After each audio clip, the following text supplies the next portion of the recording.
بسم اللہ الرحمن الرحیم۔ دنیاوی اعتبار سے برکتوں اور رحمتوں والا اس حیثیت سے ہے کہ اللہ تعالیٰ نے اس علاقے میں بڑی تعداد میں میووں اور گلوں کو پیدا کرنے کی صلاحیتیں دی ہیں۔ اس زمین کو بڑی بہترین صلاحیت دی ہے میووں کو اور گلوں کو پیدا کرنے کی۔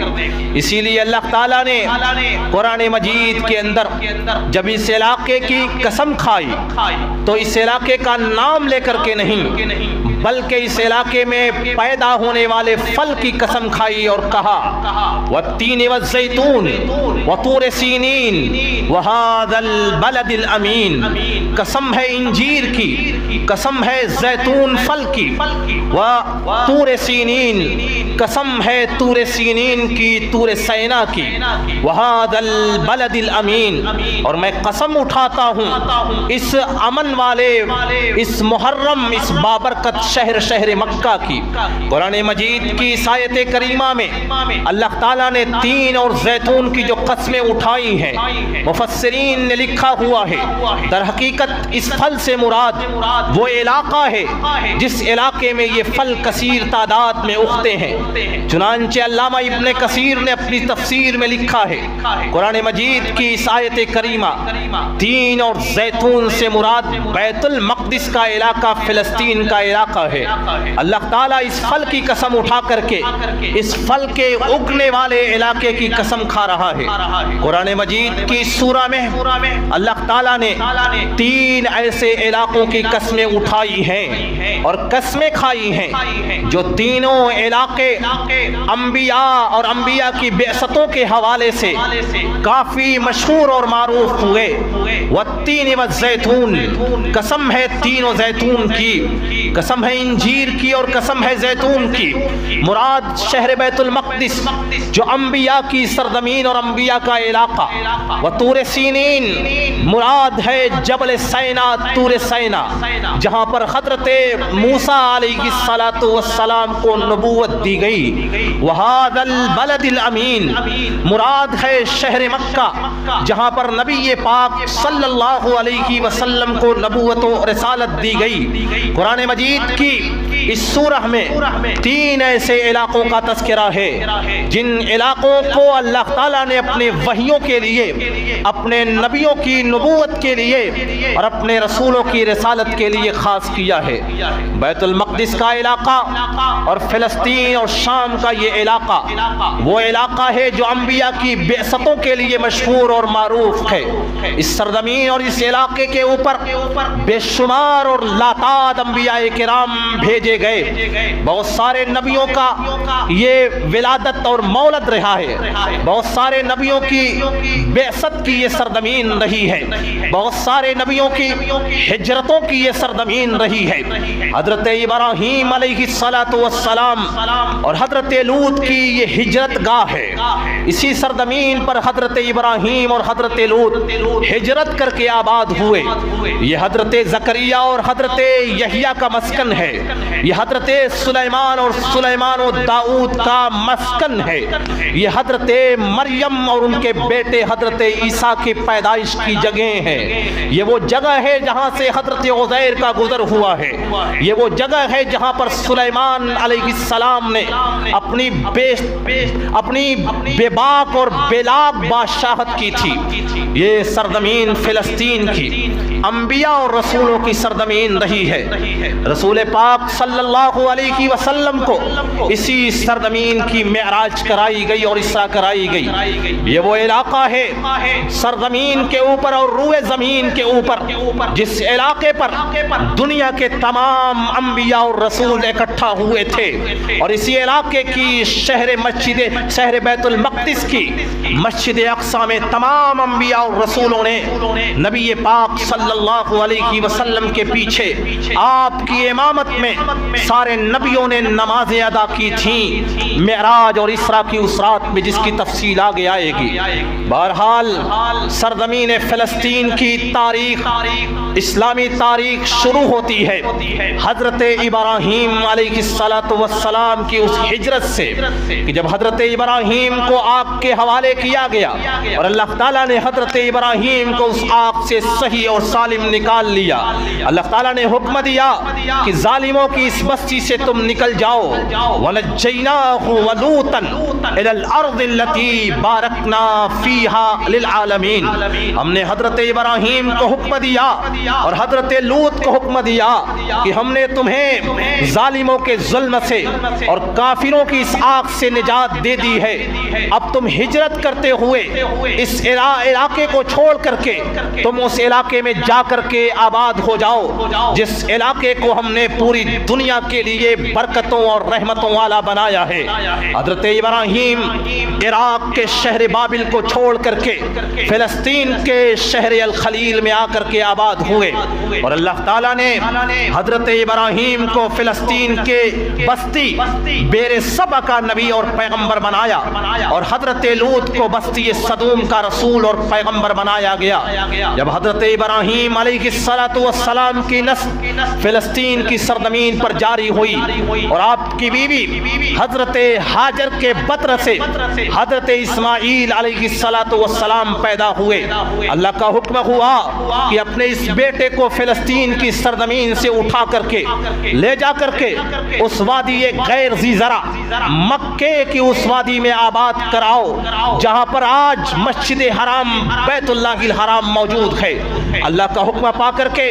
حضرت ابراہیم اپنے بیٹے اور اپنی بیوی کو لے جا کر کے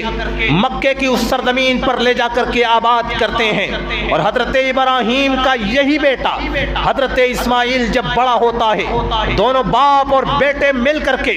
کائنات کی سب سے پہلی مسجد حرام خانہ کعبہ کی تعمیر اور تجدید کا کام کرتے ہیں۔ اللہ تعالیٰ ارشاد فرماتا ہے ان اول بیت وضع للناس للذی ببکہ، کائنات کے اندر اللہ کی عبادت کے لیے بنایا گیا سب سے پہلا گھر بکہ کی سرزمین مکے کی سرزمین پر ہے۔ اس کی تعمیر اور تجدید کرنے والے حضرت ابراہیم علیہ السلام فلسطین کو چھوڑ کر کے مکۃ المکرمہ میں اپنی نسلوں کو آباد کر کے اپنے بیٹے حضرت اسماعیل کے ساتھ وَإِذْ يَرْفَعُ إِبْرَاهِيمُ الْقَوَاعِدَ مِنَ الْبَيْتِ وَإِسْمَاعِيلُ، یاد کیجئے اس وقت کو جب کہ حضرت ابراہیم اپنے بیٹے حضرت اسماعیل کو لے کر کے بیت اللہ کی عمارت کو تعمیر کر رہے تھے اور اس کی تجدید کا کام کر رہے تھے، اور کائنات اور اس دھرتی کے اوپر اللہ کی عبادت کے لیے بنایا گیا دوسرا گھر۔ اٹھائیے صحیح البخاری جلد اول کتاب احادیث الانبیاء کی حدیث، اور حدیث کے راوی حضرت ابو ذر غفاری جندب بن جنادہ رضی اللہ تعالی عنہ فرماتے ہیں میں نے نبی پاک صلی اللہ علیہ وسلم سے پوچھا ایو مسجد وضع فی الارض اولو، اس سرزمین اور اس دھرتی پر سب سے پہلے کس مسجد کی بنیاد رکھی گئی؟ رسول پاک نے کہا المسجد الحرام، سب سے پہلی مسجد جو اس دھرتی اور اس سرزمین پر تعمیر ہوئی ہے وہ مسجد حرام ہے۔ پھر میں نے پوچھا ثم ایون، پھر کون سی مسجد اس کے بعد تعمیر ہوئی؟ رسول پاک فرماتے ہیں المسجد الاقصی،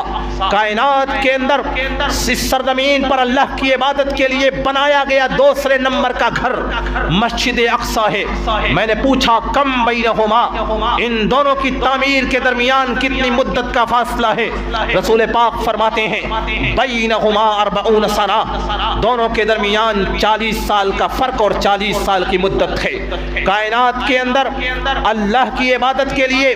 تعمیر کیا گیا دوسرا گھر فلسطین کی سرزمین کے اوپر بنایا گیا وہ گھر وہ مسجد اقصی ہے، جس کی تعمیر کرنے والے حضرت ابراہیم علیہ السلام کے بیٹے، بعض سیرت نگاروں نے لکھا حضرت اسحاق علیہ السلام نے اس مسجد اقصی کی تعمیر و تجدید کا کام کیا تھا، اور حضرت اسحاق کے بیٹے